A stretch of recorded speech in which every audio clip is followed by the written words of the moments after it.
Today's lesson is on the three gunas, or qualities, or attributes in Ayurveda that really can be applied to anything in your existence, in your life, in how you feel.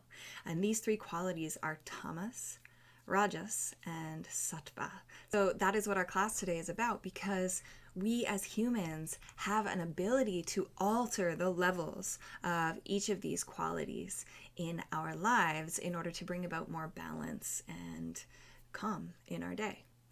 The three gunas can be increased or decreased using simple shifts to our lifestyle, our diet, changes to our external environment. So the first one is tamas, and this is a quality of stagnancy and darkness, heaviness, lethargy, inertia, this feeling of being stuck almost, non-movement. When we feel stagnant and depressed or like we're stuck in a rut, there's a lot of tamas present in your energy or in your body.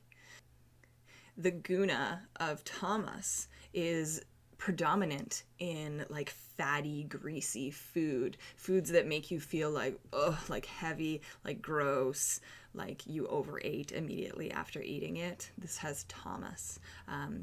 Fast food, things full of preservatives or chemicals, things that make you feel, again, not so great after you eat them. This is tamasic food.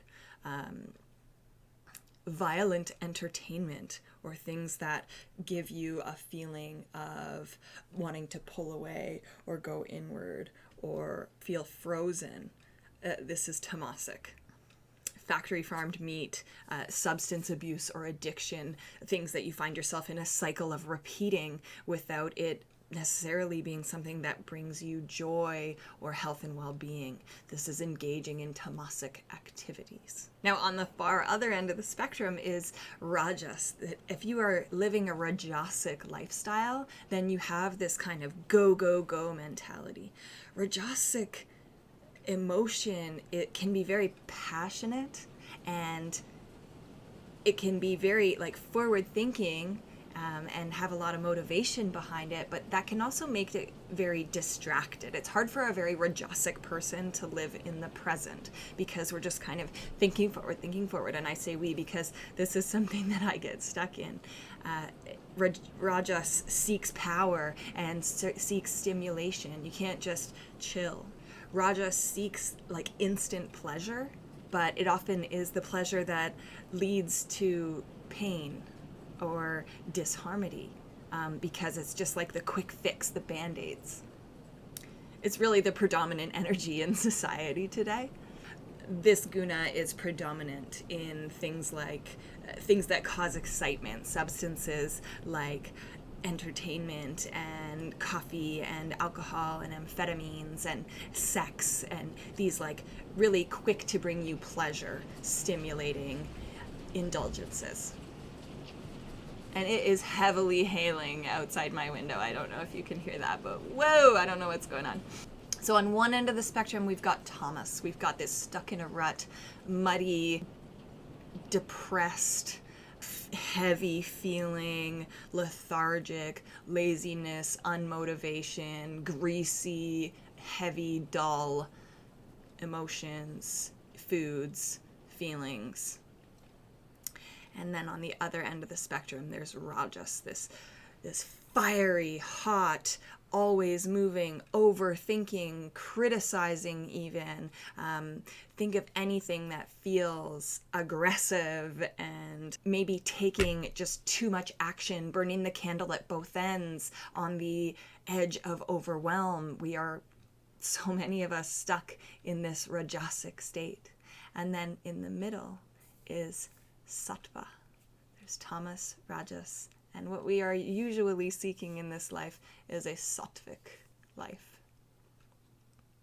Sattva is the quality of goodness, of clarity, of seeing the bad and the good, and being able to determine in a healthy way what action is of the highest benefit for everyone. Because sometimes taking rajasic action is what we need to do in life. We need to take action. We need to grow. We need to continue to learn and inspire ourselves and others.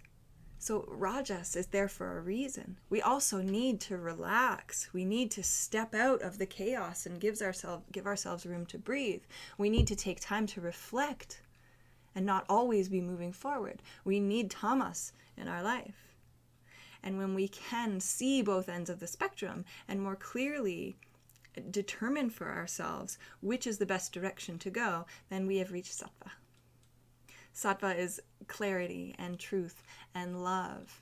And it's really tapping into your intuition, into your Vijnanamaya Kosha, your inner guru. When we feel calm and clear and peaceful, then Sattva is our predominant energy. Nature in general is an abundant source of Sattva guna. Selflessness is a source of Sattva guna. Art, spirituality, pure foods, plant-based foods, herbs, and water, all sources of Sattva. So if you're feeling stuck in one direction or another, then what you can do is just dial things back to zero. Remove yourself from overstimulation. Remove yourself from the repetitive indulgence in things that are holding you back in life. And take a moment to tap into what it is that your inner teacher is asking for and what your intuition is asking for, what your body wants. Drink some clean water.